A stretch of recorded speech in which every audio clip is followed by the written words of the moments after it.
स्थापकाय च धर्मस्य सर्वधर्मस्वरूपिणे अवतारवरिष्ठाय रामकृष्णाय ते नमः। जननीं शारदां देवीं रामकृष्णं जगद्गुरुं पादपद्मे तयो श्रित्वा प्रणमामि मुहुर्मुहुः। नमस्तेऽतिराजाय विवेकानन्दसूरये सच्चित्सुखस्वरूपाय स्वामिने तापहारिणे। भगवान श्री राम कृष्ण देव की दिव्य लीला, इस विषय पर चर्चा कर रहे थे। उसमें श्री राम कृष्ण देव की वेदांत साधना, इस विषय पर विशेष चर्चा हम लोग कर रहे थे। उसमें श्रीमद् तोतापुरी जी श्री राम कृष्ण देव को निर्विकल्प समाधि में प्रवृत्त होने की चेष्टा कर रहे हैं। श्री राम कृष्ण देव के मन को समाधि में, निर्विकल्प समाधि में ले जाने के लिए विभिन्न उपायों द्वारा और सिद्धांत वाक्यों के द्वारा निर्विकल्प समाधि में जाने के लिए प्रोत्साहित कर रहे हैं। मगर श्री रामकृष्ण देव जैसे ही अपनी आंखें बंद करके ध्यान करने की कोशिश कर रहे हैं, मगर वो नहीं कर पा रहे, विफल हो रहे हैं। क्यों? माँ भवतारिणी की जो चेहरा है, जो मुख है, वो उनके सम्मुख उपस्थित हो रहा है। तब श्री रामकृष्ण देव तोतापुरी जी कहते हैं, मुझसे ये संभव नहीं है। तब तोतापुरी जी बहुत ही स्तंभित होकर कहते हैं, क्यों नहीं होगा? तब वो अपने चारों ओर कुछ देखते हैं और कांच का टुकड़ा उनको दिखा, और वो कांच का टुकड़ा श्री रामकृष्ण देव की दोनों भ्रमरों के बीच में गाड़ देते हैं और फिर कहते हैं कि यहाँ ध्यान करो। तब श्री रामकृष्ण देव उस जगह पे ध्यान करके वो निर्विकल्प समाधि में चले जाते हैं। फिर हमने देखा कि तोतापुरी जी कुछ देर वहाँ बैठ के, और जो कुटिया में श्री रामकृष्ण देव बैठे थे वहाँ ताला लगा के वो पंचवटी में अपना आसन जमाते हैं। एक दिन गया, दूसरा दिन गया, फिर दूसरा दिन आया, फिर सुबह हुई, रात हुई, ऐसे करके 3 दिन बीत गए। मगर श्री रामकृष्ण देव ने अंदर से कोई आवाज नहीं दी। तब तोतापुरी जी को विस्मित हो गए बहुत ही, और वो दरवाजा खोल के अंदर जाके देखते हैं तो श्री रामकृष्ण देव जैसे बैठाया था उनको 3 दिन पहले, ठीक वैसे ही बैठे हुए हैं। तब तोतापुरी जी ने आश्चर्य हुआ कि मुझे 40 साल लगा जिस अवस्था को प्राप्त करने में, श्री रामकृष्ण देव ने सिर्फ 1 दिन में कर दिया। फिर तोतापुरी जी उनके शरीर का अवलोकन कर रहे हैं श्री रामकृष्ण देव का, और फिर उनके मन को जो ब्रह्म में लीन हो चुका था उनको फिर उनके शरीर में लाने की चेष्टा कर रहे हैं, और हरिओम हरिओम करके वो उच्च स्वर से बोल रहे हैं। तब जाके श्री रामकृष्ण देव का मन फिर शरीर में आया। यहाँ तक हम लोग ने देखा था। अब इस चर्चा को फिर आगे बढ़ाते हैं। शिष्य प्रेम में मुक्त होकर तथा निर्विकल्प भूमि में शिष्य को दृढ़ प्रतिष्ठित करने की आकांक्षा से श्रीमद् तोतापुरी जी वहाँ पर किस प्रकार दिन व्यतीत करने लगे थे। क्योंकि तोतापुरी जब आए थे तब उन्होंने ऐसा निश्चय किया था कि मैं यहाँ पे सिर्फ 3 दिन रहूँगा।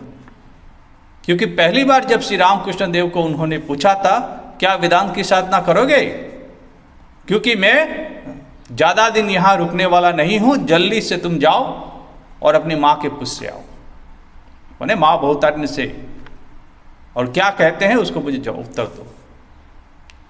तो 3 दिन सिर्फ रहने की उनकी इच्छा थी, मगर एक उत्तम शिष्य को वेदांत की साधना करवाते उन्होंने बहुत काल तक वहाँ निवास किया था, और वो कैसे वहाँ रहे थे उसका वर्णन भी इसमें है। एवं श्री रामकृष्ण देव की सहायता से, देखिए अब पहले जब शुरू में आए थे तो श्रीमद तोतापुरी जी श्री रामकृष्ण देव के गुरु थे। अब श्री रामकृष्ण देव के संसर्ग में आके तोतापुरी जी उनसे कुछ सीख रहे हैं। श्री रामकृष्ण देव की सहायता से कैसे अपने आध्यात्मिक जीवन को, ये बहुत महत्वपूर्ण, कैसे अपने आध्यात्मिक जीवन को उन्होंने सर्वांग संपूर्ण किया था, इसका हमने अन्यत्र विस्तार पूर्वक वर्णन किया है। अतः अभी यहां पर उसका उल्लेख नहीं कर रहे हैं। तो वो अन्यत्र जहां वर्णन हुआ है उसका हम लोग अभी देखेंगे कि क्या कैसे बिता रहे थे समय तोतापुरी जी। तोतापुरी जी लंबे चौड़े एक विशालकाय पुरुष थे। 40 वर्ष तक ध्यान धारणा तथा निसंग रूप से रहने के फलस्वरूप निर्विकल्प समाधि में वे अपने मन को निश्चल तथा संपूर्णतया वृत्ति रहित बनाने में समर्थ हुए थे। क्योंकि वो पूरे भारतवर्ष में यात्रा कर रहे थे और कहीं भी 3 दिन से ज़्यादा नहीं रहते थे, और उससे पहले भी जब वेदांत की साधना कर रहे थे 40 साल तक, तो निसंग कहीं पे वो साधना कर रहे थे। तो इसलिए इसके फलस्वरूप वो अपने मन को संयमित करके निर्विकल्प समाधि में जाने के लिए वो सफल हुए थे। फिर भी प्रतिदिन बहुत देर तक वे ध्यान तथा समाधि में मग्न रहा करते थे। बालक की तरह वे सदा नग्न रहते थे, इसलिए ठाकुर उनको श्री रामकृष्ण नांगटा कहते थे। इसलिए श्री रामकृष्ण देव उनका नांगटा कहकर निर्देश किया करते थे। विशेषकर, अब दूसरा भी उसका कारण है, विशेषकर गुरुदेव का नाम सदा नहीं लेना चाहिए या नाम लेकर उन्हें पुकारना नहीं चाहिए, इसलिए संभवतः वे ऐसा कहा करते थे। कौन? वे में श्री रामकृष्ण देव, वो तो गुरु है उनके वेदांत के, इसलिए उससे नाम से पुकारते नहीं थे, नांगटा करके बुझाते थे प्रेम से। श्री रामकृष्ण देव कहते थे कि नांगटा कभी घर के अंदर नहीं रहते थे।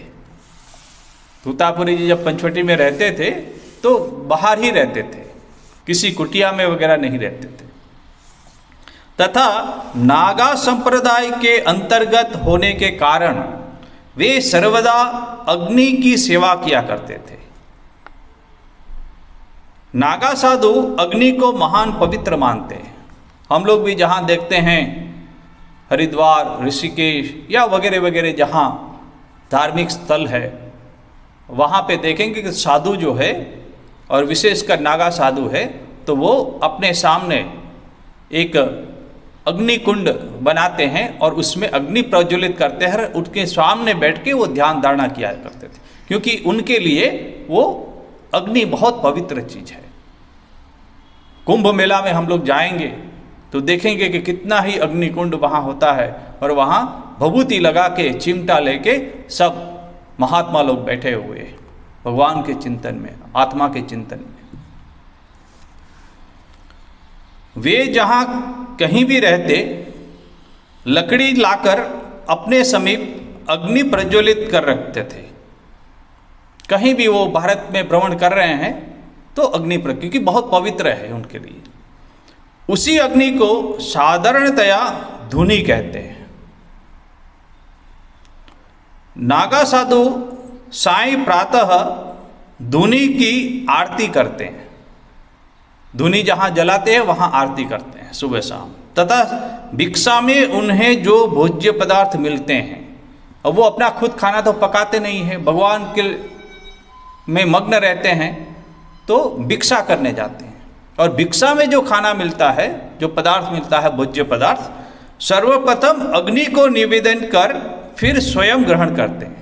जो कुंड है उसमें थोड़ा सा अग्नि को निवेदन करते हैं, फिर जो भिक्षा है उसको खुद ग्रहण करते हैं। इसलिए दक्षिणेश्वर में निवास करते समय पंचवटी में वृक्ष के नीचे आसन स्थापित कर नांगटा वही रहते और अपने समीप धुनी जलाकर रखते थे।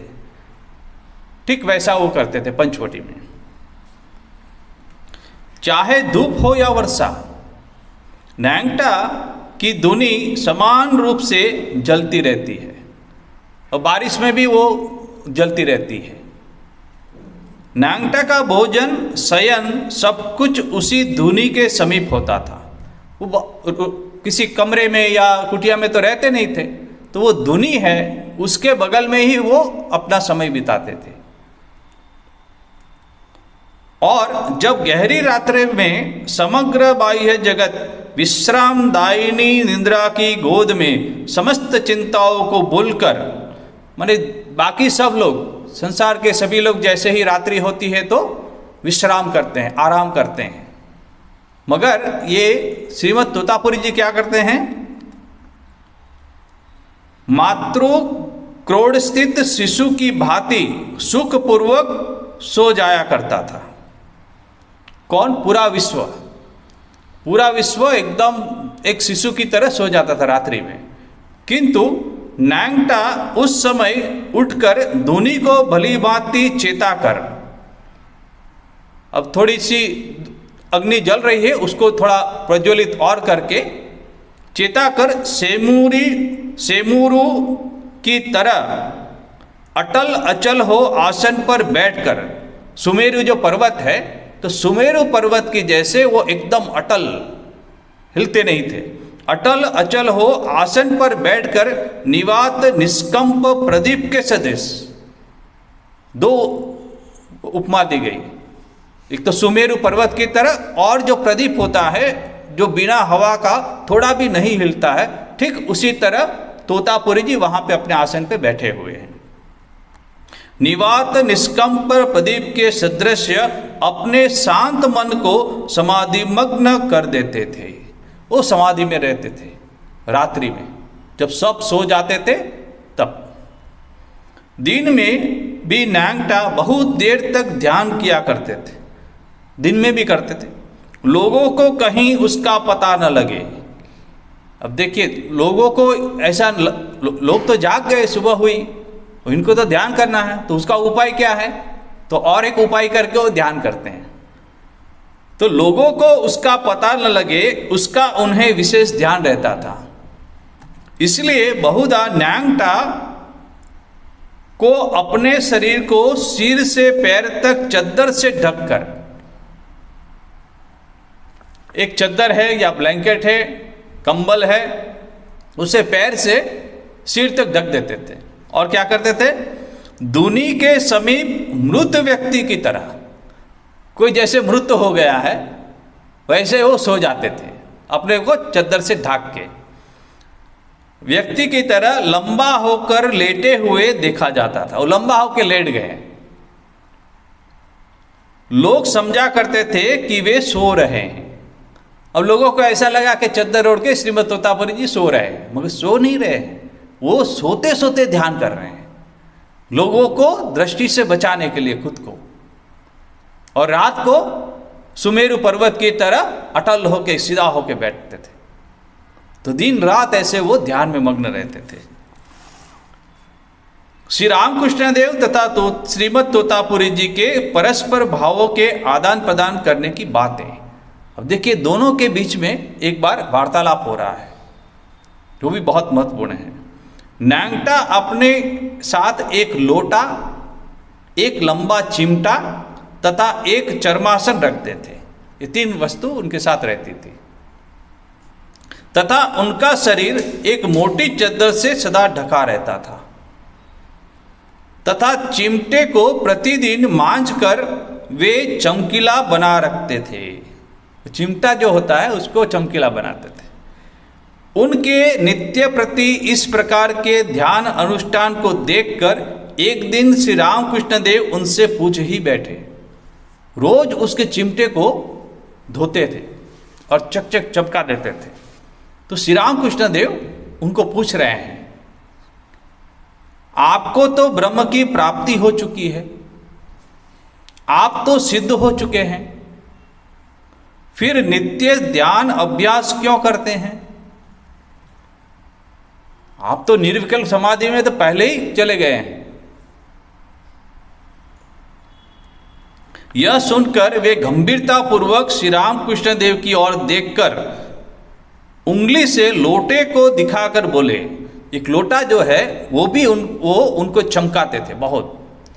और जैसे श्री राम कृष्ण देव ने प्रश्न किया, ठीक वो लोटे की तरफ दिखा के उंगली से उसको श्री राम कृष्ण देव को दिखा रहे हैं कि वो क्यों ध्यान साधना कर रहे हैं, अभ्यास क्यों कर रहे हैं। तब बोले, देख मेरे इस लोटे की ओर, श्री राम कृष्ण देख, ये जो लोटा है उसकी तरफ देख। देखा वह कैसा चमक रहा है? ये कौन कह रहे हैं? तोतापुरी जी कह रहे हैं श्री राम कृष्ण देव को कि देखो मेरा लोटा कैसा चमक रहा है, देखा? और यदि मैं इसे नित्य न मांजूं तो क्या होगा? बोले लोटा को मैं यदि नित्य उसको साफ नहीं करूंगा तो क्या होगा? बोले मैला हो जाएगा। तब क्या यह मलिन नहीं होगा? मन भी ठीक यही दशा है। बोले मन की भी यही दशा है, ठीक ठीक, यदि रोज उसको नहीं मांजेंगे तो मैला हो जाएगा। ध्यान यदि नहीं करेंगे रोज तो मैला हो जाएगा लोटे की तरह। ध्यान अभ्यास के द्वारा प्रतिदिन उसे बिना मांजे छोड़ देने पर मन जो है लोटे की तरह है, कहते हैं श्रीमद् तोतापुरी जी। बहुत सुंदर उन्होंने बात कही कि भले ही मुझे निर्विकल्प समाधि प्राप्त हो गई है, भले ही मेरी मन की उच्च अवस्था है, फिर भी बोले जैसे लोटे को रोज मांजा जाता है, ठीक वैसे ही अपने मन को ध्यान धारणा करके, ध्यान का अभ्यास के द्वारा उसको पवित्र रखना है। उसे बिना मांजे छोड़ देने पर वह भी मलिन हो जाता है। अपने नांगटा गुरु की बात को स्वीकार कर श्री राम कृष्ण देव ने उस बात को स्वीकार कर लिया। हाँ, तुम ठीक कहते हो। तीक्ष्ण दृष्टि संपन्न श्री राम कृष्ण देव ने कहा। अब देखिए श्रीमद् तोतापुरी जी तो ये उदाहरण दिया है लोटे का। अब श्री राम कृष्ण देव की बुद्धि भी तीक्ष्ण है। तुरंत श्री राम कृष्ण देव ने तोतापुरी जी से कहा, बहुत सुंदर कहा, किंतु यदि लोटा सोने का हो, लोटा यदि सोने का हो तो उसको मांजने की जरूरत है, उसको साफ करने की, वो तो हमेशा चमकता रहता है। किंतु यदि लोटा सोने का हो तब तो नित्य मांजे बिना भी वह मैला नहीं होगा। यदि सोना हो लोटा तो उसको मांजने की जरूरत नहीं है। उनकी इस बात को हंसकर स्वीकार करते हुए नांगटा ने कहा, हाँ तुम्हारा यह कहना ठीक है। बोले हाँ, आप जो कह रहे हैं वो भी ठीक है। बोले श्री राम कृष्ण देव को नित्य ध्यान अभ्यास की उपयोगिता के बारे में नांगटा की इन बातों का सदा ध्यान रहता था। फिर भी श्री राम कृष्ण देव ने कहा कि यदि लोटा सोने का हो तो उसको बार बार मांजने की जरूरत नहीं है, स्वीकार किया। कहा फिर भी तोतापुरी जी की जो बात है वो भी उन्होंने स्वीकार की। फिर कहते हैं उपयोगिता के बारे में नांगटा की इन बातों का सदा ध्यान रहता था तथा बहुधा नांगटा का नाम लेकर वे इस बात को हमसे कहा करते थे। माने जो निम्न कोटि के जो साधक है उसके लिए ये लोटे की बात सही है, मगर जो अवतार हैं उच्च कोटि के हैं उनके लिए जरूरत नहीं है। मगर श्री रामकृष्ण देव के जितने भी शिष्य थे उस समय, उनको सभी को श्री रामकृष्ण देव कहते थे ये ही श्रीमद् तोतापुरी जी की बात को, कि देखो सुबह शाम बुरे दिन ऐसा करके ध्यान अभ्यास किया करो, जैसे लोटा को हर रोज मांगते हैं। ये तो अपने मन के लिए, बोले वो तो सोने का है।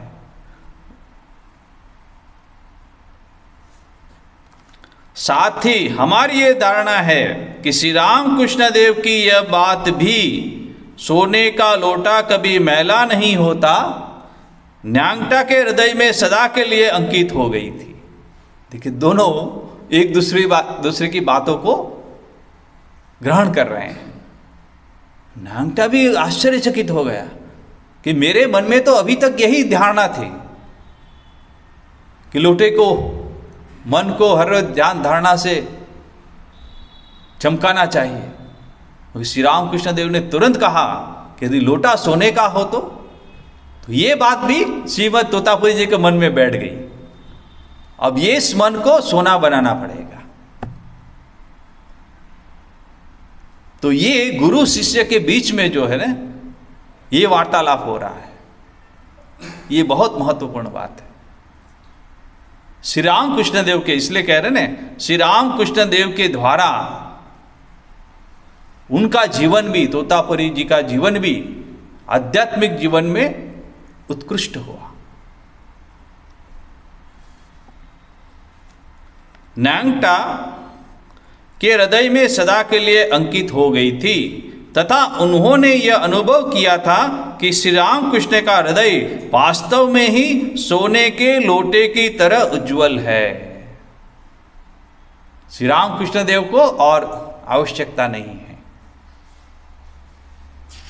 गुरु शिष्य में इस प्रकार का आदान प्रदान पहले से ही होता रहता था।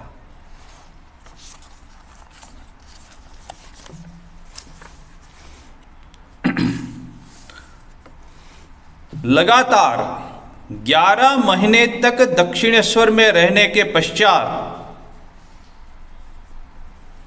देखिए जहां वो 3 दिन रुकने की इच्छा लेके आए थे, और वहां कितने दिन रहे? 11 महीने। लगातार 11 महीने तक दक्षिणेश्वर में रहने के पश्चात श्रीमद् तोतापुरी जी भारत के वायव्य की ओर चल दिए। वहां से वो चल दिए।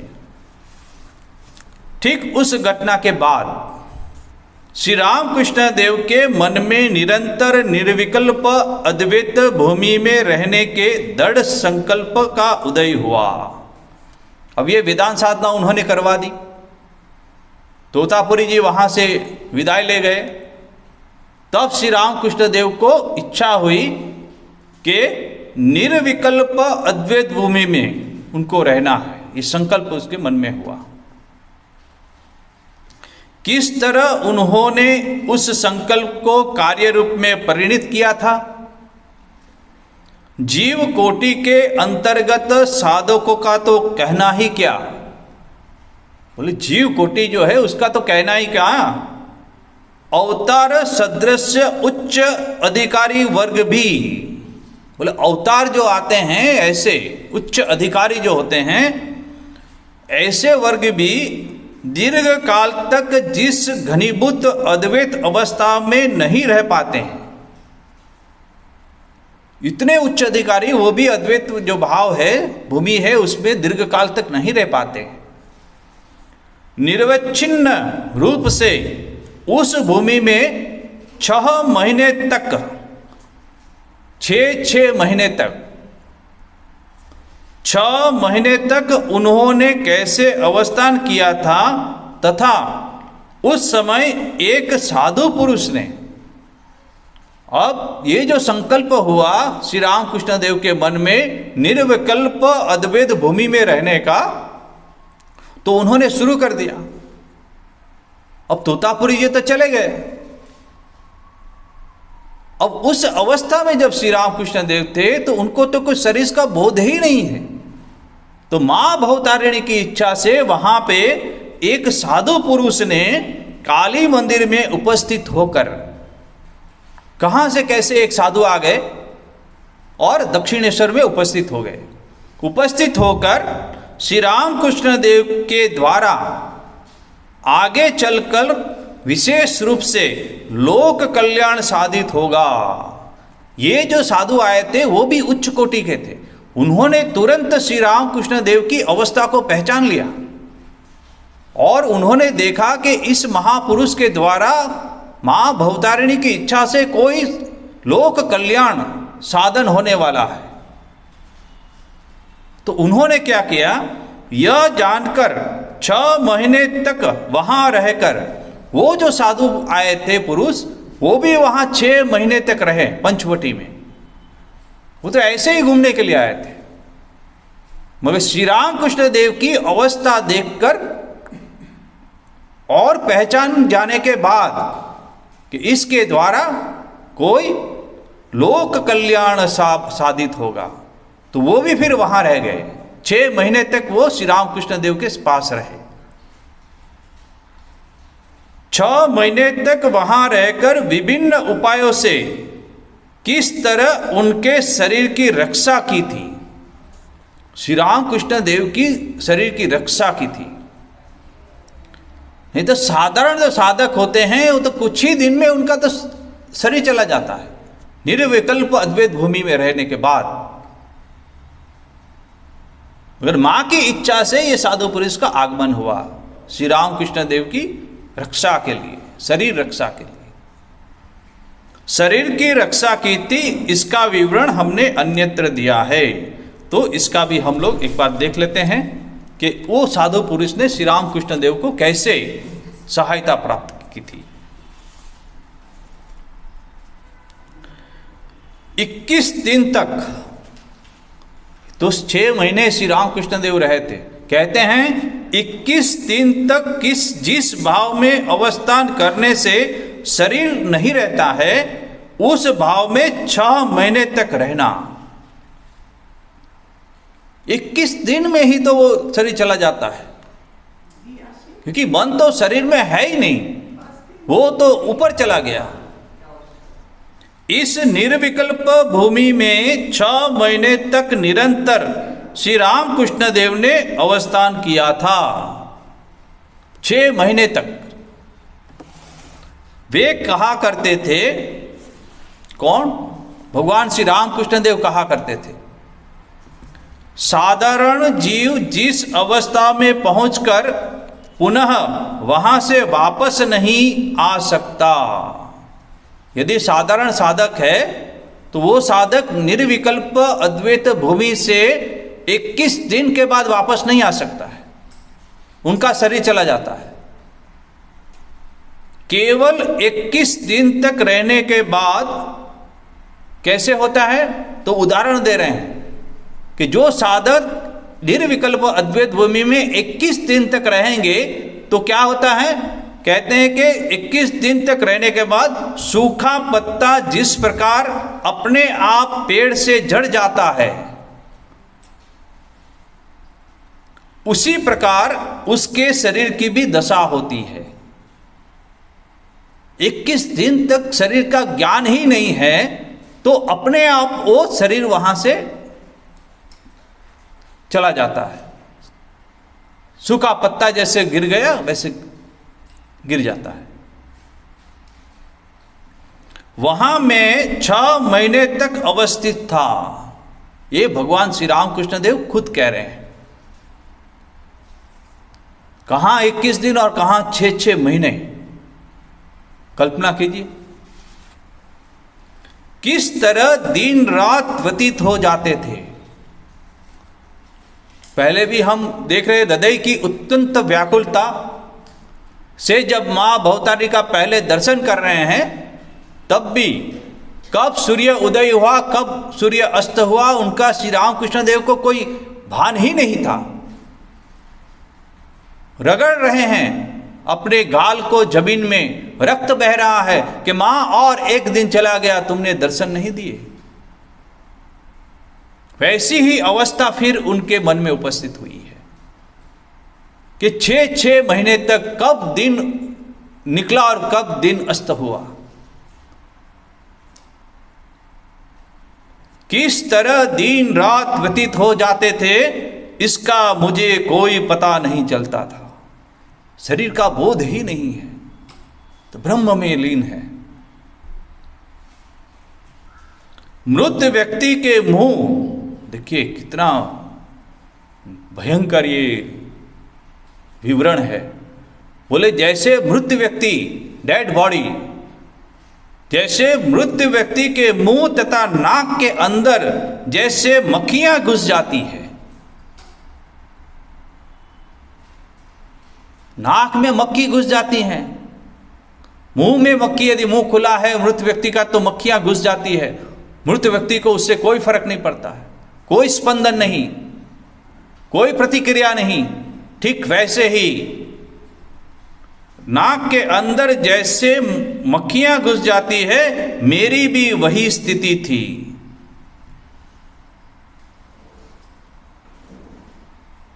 कभी कभी अपने आप शौच आदि हो जाता था, शौच आदि भी अपने आप हो जाता था। उसका भी भगवान श्री रामकृष्ण देव को कोई भान नहीं है। शरीर का क्या हो रहा है कोई भान नहीं है, इसका भी मुझे कोई होश नहीं रहता था। शौच हो गया, कोई होश नहीं है। ऐसी स्थिति में शरीर का रहना क्या कभी संभव हो सकता है? स्वयं कह रहे हैं। तभी मेरा शरीरांत हो जाता। बोले इस अवस्था में मेरा उसी समय शरीरांत माने समाधि हो जाती। किंतु उस समय एक साधु का आगमन हुआ था। ऐसी भयंकर अवस्था जब थी तब मां बहुतारिणी की इच्छा से एक साधु का आगमन हुआ था। उसके हाथ में रूल जैसा एक छोटा सा डंडा था। उस साधु के हाथ में एक डंडा था और वो साधु भी 6 महीने तक श्री रामकृष्ण देव की सेवा कर रहा था। तो उसके हाथ में एक डंडा था। वह मेरी अवस्था को देखकर ही सब कुछ जान गया। वो भी उच्च साधक हुआ होगा। श्री रामकृष्ण देव की ये जो अवस्था है वो समझ गए, जान गए, तथा वह यह समझ गया था कि इस शरीर के द्वारा मां को अभी बहुत कुछ करना अवशिष्ट है। देखिए इस साधक को भी पता लगा कि श्री रामकृष्ण देव के शरीर के द्वारा मां बहुतारिणी का कुछ न कुछ कार्य बाकी है। इसलिए वो साधु श्री रामकृष्ण देव की सेवा में लग गए निरंतर। इसकी रक्षा करने से अनेक लोगों का कल्याण होगा। इसकी श्री रामकृष्ण देव की शरीर की रक्षा करनी पड़ेगी। मां बहुतारिणी की इच्छा से इसकी रक्षा करनी पड़ेगी और कल्याण होगा, बहुत कल्याण होगा। इसलिए भोजन के समय खाद्य सामग्री मेरे सम्मुख लाकर, देखिए अब श्री रामकृष्ण देव को तो होश ही नहीं है, और जब शौच आदि अपने आप हो रहा है, अब खाना कैसे खाएंगे? वो तो लीन है। तो ये जो साधु है वो श्री रामकृष्ण देव के लिए खाना ले आते हैं। वो कैसे खिलाते हैं, वर्णन देखिए। उस खाद्य सामग्री मेरे सम्मुख लाकर मार मार कर मुझे, देखिए मार मार कर मुझे होश में लाने का वो प्रयास किया करता था।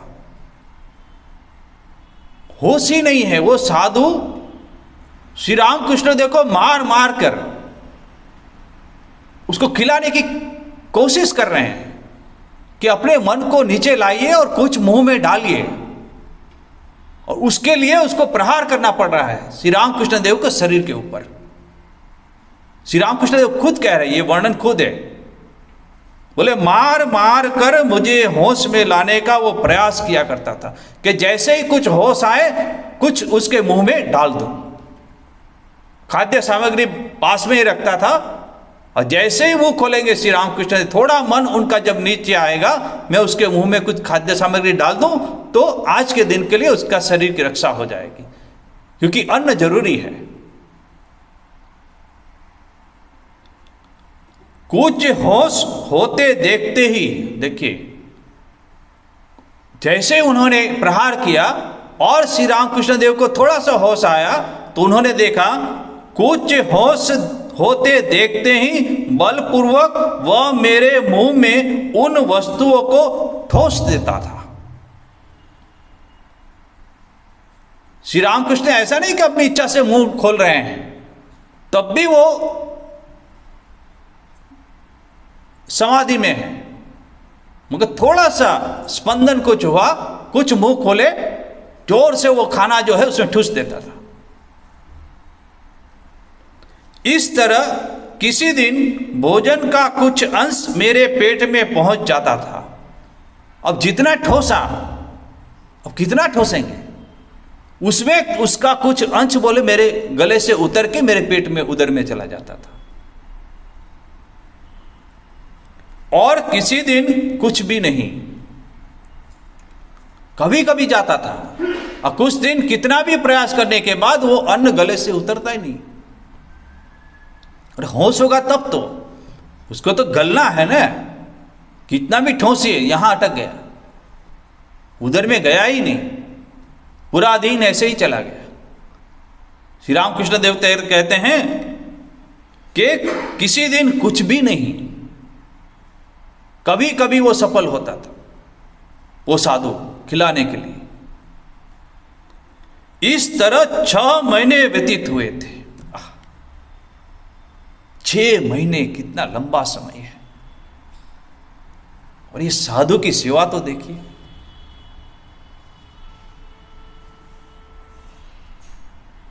धन्य है ये साधु भी कि श्री रामकृष्ण देव का स्पर्श करने को, उसका सेवा करने का।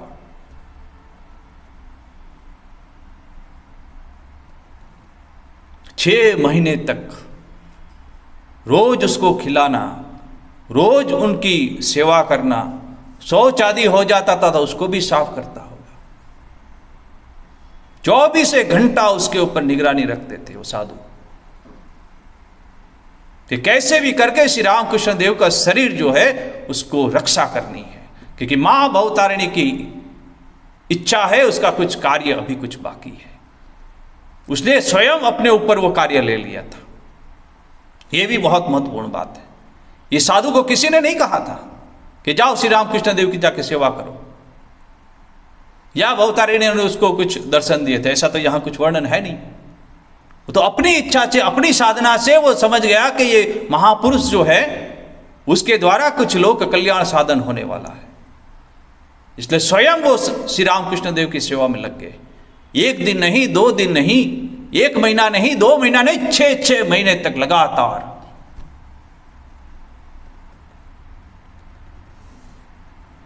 इस तरह 6 महीना व्यतीत हो चुके थे।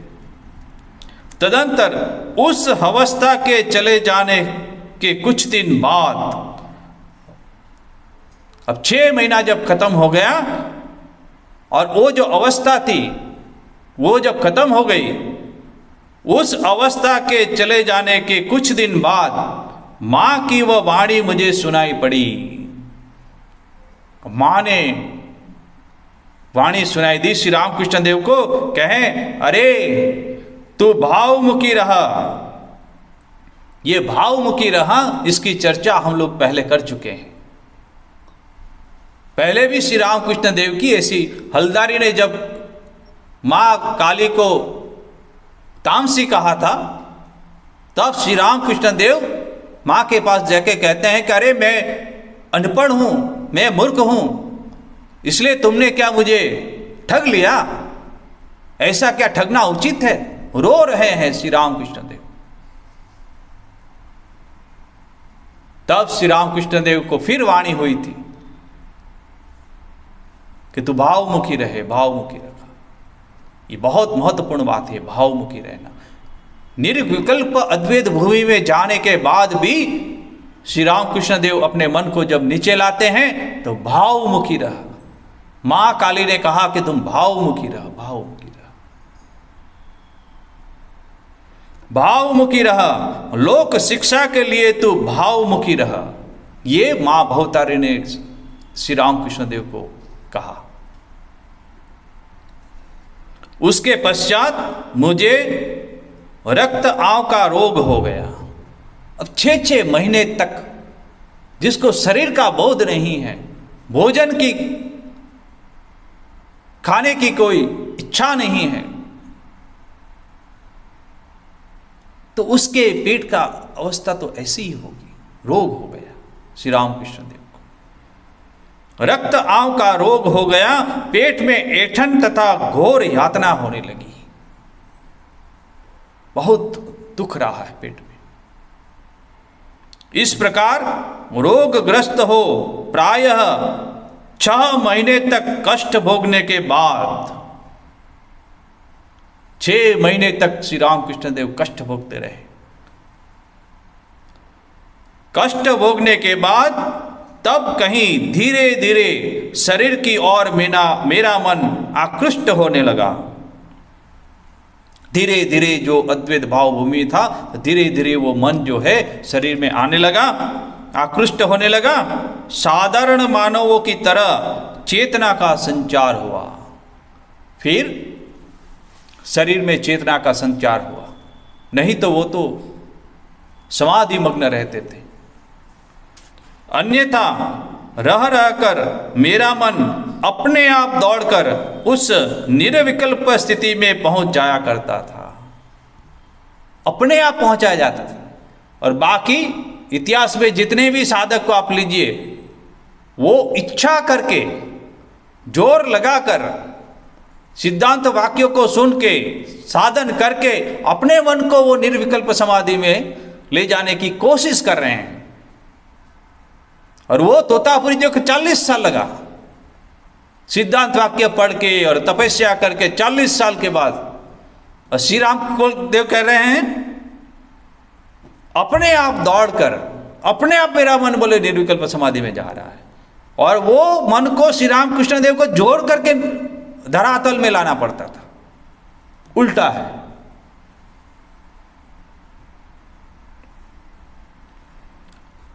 अपने आप दौड़कर उस निर्विकल्प स्थिति में पहुंच जाया करता था। तो ये जब साधु आए थे उसका ये वर्णन है। और इस साधु ने श्री राम कृष्ण देव के शरीर की रक्षा की थी। अतः श्री राम कृष्ण देव की सहायता से उस समय मथुर बाबू के जीवन में जो विशेष घटना उपस्थित हुई थी, उसी का उल्लेख कर हम इस अध्याय का उपसंहार करना चाहते हैं। अब ये जो अध्याय है श्री राम कृष्ण देव की वेदांत साधना, ये साधना जो वर्णन किया श्री राम कृष्ण देव के जीवन की, बहुत ही महत्वपूर्ण ये घटना है। तो इसका हम लोग ने अभी विवेचन देखा। अब मथुरनाथ के जीवन में क्या घटना हुई थी वो अब हम लोग देखते हैं। श्री रामकृष्ण देव द्वारा जगदम्बा दासी को कठिन व्याधि से आरोग्य करना। श्री रामकृष्ण देव के भीतर नाना प्रकार की देवी शक्ति का दर्शन पाकर पहले से ही वे उनके प्रति श्री मथुर मोहन की श्रद्धा भक्ति विशेष रूप से वर्धित हुई थी। श्री रामकृष्ण देव के द्वारा पहले से ही मथुर मोहन, बहुत सारी ऐसी घटना हुई है, तो जैसे पहले से ही उनकी श्रद्धा भक्ति बहुत। एक बार हम लोग ने देखा था, एक बार तो मथुर मोहन बैठे हुए हैं अपने कोठी में और श्री राम कृष्ण देव जो उनका घर था वहां पे टहल रहे हैं। तो देखते हैं कि श्री राम कृष्ण देव एक तरफ जा रहे हैं तो मां काली को देख रहे हैं, दूसरी तरफ आ रहे हैं तो शिव को देख रहे हैं। मथुर मोहन देख रहे हैं कि ये क्या मैं सपना देख रहा हूं। अपनी आंखों को ऐसा करके फिर से देखा तो फिर से श्री रामकृष्ण देव एक तरफ दिशा में जा रहे हैं तो माँ काली, और दूसरी दिशा में आ रहे हैं विपरीत दिशा में तो शिव के दर्शन हो रहे हैं। मथुरनाथ बाबू दौड़ के श्री रामकृष्ण देव के चरणों में पड़ गए कि मैं क्या देख रहा हूं। तब रो रहे हैं मथुरनाथ बाबू। तब श्री रामकृष्ण देव उनको सांत्वना देके कह रहे हैं, अरे ये तुम क्या कर रहे हो, तुम इतने बड़े जमींदार लोग देखेंगे तो क्या कहेंगे। तब उनको कैसे भी करते फुसला के उनको शांत किया श्री रामकृष्ण देव। ऐसी तो अनेकों घटना, कितने ही प्रकार के कर्मचारी लोग कंप्लेंट करते थे कि श्री रामकृष्ण देव ऐसे पूजा करते थे। एक बार मथुरनाथ बाबू खुद देखने गए थे और जब उन्होंने देखा कि श्री रामकृष्ण देव मां भवतारिणी की पूजा कैसे करते हैं तो विह्वल हो उठे। तब उन्होंने कहा था, आज मेरी मां भवतारिणी की पूजा साक्षात हुई है।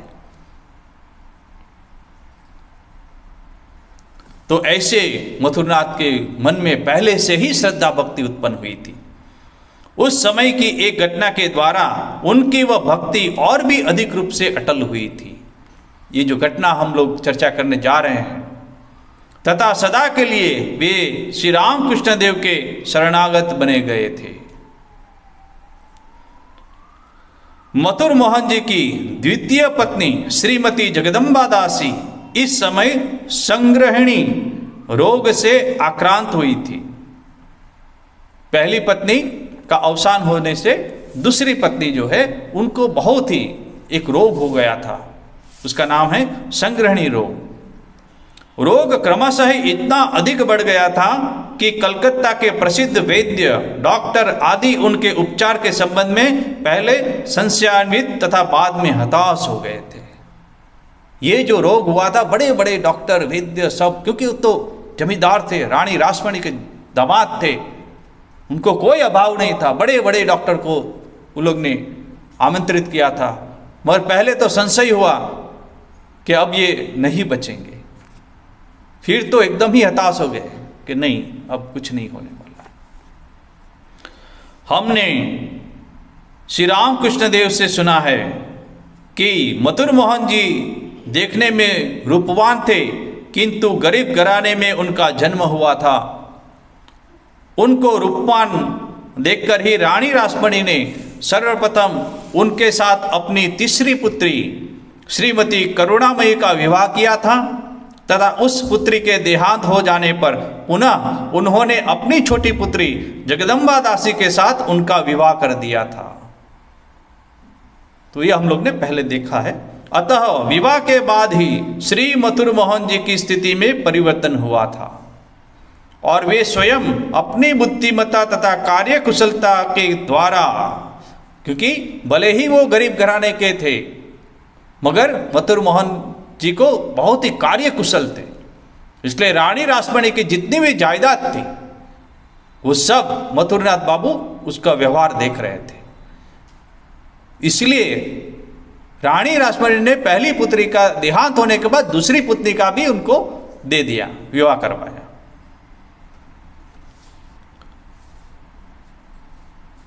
कार्यकुशलता के द्वारा क्रमशः अपनी सास के प्रिय पात्र हो गए थे। तदंतर रानी रासमणी की मृत्यु के पश्चात किस तरह रानी की जमीन जायदाद आदि की देखभाल करने में उनको एकाधिपत्य प्राप्त हुआ था, यह पहले ही पाठकों से कह चुके हैं। जगदम्बा दासी के कठिन रोग से मथुर मोहन जी का न केवल प्रियतमा पत्नी से ही वियोग होने जा रहा था, अपितु उसके साथ ही साथ उनकी सास की संपत्ति से भी उनके पूर्वोक्त अधिकार नष्ट हो जाना अनिवार्य था। क्योंकि पुत्री जब मृत्यु हो जाएगी तो उसका जो सब अधिकार चला जाएगा, ये मथुर मोहन जानते थे। अतः उनकी तत्कालीन मानसिक अवस्था के संबंध में अधिक कहना क्या आवश्यक है। बहुत ही चिंतित थे कि यदि पत्नी का यदि वियोग हो गया तो उनका जीवन कष्ट में भर जाएगा।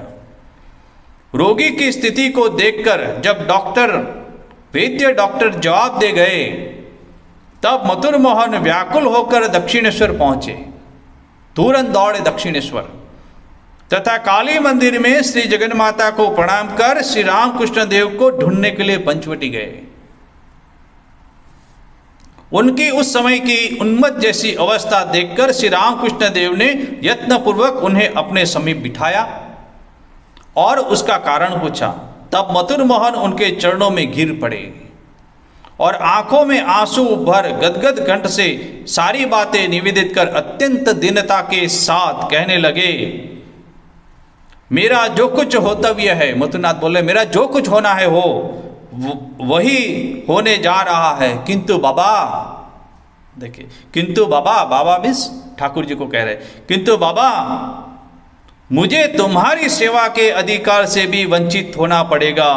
अब मैं तुम्हारी सेवा न कर सकूंगा, क्योंकि जैसे ही पत्नी का वियोग होगा और उसका जो अधिकार है संपत्ति के ऊपर सब कुछ चला जाएगा। और आज तक जो श्री रामकृष्ण देव की वो सेवा कर रहे थे तो अधिकार के चलते यदि वो चला गया तो बाबा मैं तुम्हारी सेवा नहीं कर पाऊंगा। ये उनको ज्यादा दुख हो रहा है मथुरनाथ बाबू को। मथुर मोहन को इस प्रकार दुखित देखकर श्री रामकृष्ण का हृदय करुणार्ध हो उठा। भावाविष्ट होकर उन्होंने मथुर मोहन से कहा, घबराने की कोई बात नहीं है, तुम्हारी पत्नी अवश्य स्वस्थ हो जाएगी। ठाकुर ने अभयदान दे दिया, घबराओ मत, चाहे वेद डॉक्टर जिसने क्या कहा कुछ नहीं होने वाला है, तुम्हारी पत्नी को कुछ नहीं होगा। विश्वास संपन्न मथुर मोहन श्री रामकृष्ण देव को साक्षात देवता सत्य समझते थे, अतः उन दिन उनकी अभयवाणी से जीवन प्राप्त कर वो वहां से चल दिए। तदंतर जान बाजार स्थित भवन में पहुंचकर उन्होंने देखा कि जगदम्बा दासी की कठिन स्थिति में एकाएक परिवर्तन हुआ चुका है। वो जगदम्बा दासी पत्नी एकदम ठीक हो गई, क्योंकि श्री रामकृष्ण देव ने अभयदान दिया था। श्री रामकृष्ण देव कहते थे, उस दिन से जगदम्बा दासी का रोग धीरे धीरे घटने लगा और उस रोग का भोग अपना शरीर दिखाकर इस देह पर होता रहा। उसके आरोग्य होने के पश्चात 6 महीने तक उदर रोग तथा विभिन्न तरह से मुझे कष्ट उठाना पड़ा था। उसका रोग श्री रामकृष्ण देव ने खुद के ऊपर ले लिया था और 6 महीने तक वो कष्ट हुआ था श्री रामकृष्ण देव, मगर उनको ठीक कर दिया था उसकी पत्नी को। एक दिन श्री रामकृष्ण देव ने अपने प्रति मथुर मोहन की अद्भुत प्रेमपूर्ण सेवा का वर्णन करते हुए हमसे उपरोक्त घटना का उल्लेख कर कहा था, मथुर ने क्या वैसे ही 14 वर्ष तक सेवा की थी। मां ने अपना शरीर दिखाकर, मां जगदम्बा ने, मां ने इसके अंदर से, माने श्री रामकृष्ण देव के शरीर के अंदर से नाना प्रकार की अद्भुत वस्तुओं का उसे दर्शन कराया था, इसलिए उसने इतनी सेवा की थी। अब समय हो चुका है, मैं अपनी वाणी को विराम देता हूं। ओम शांति शांति शांति, हरि ओम तत्सत्। श्री राम कृष्णार्पणमस्तु।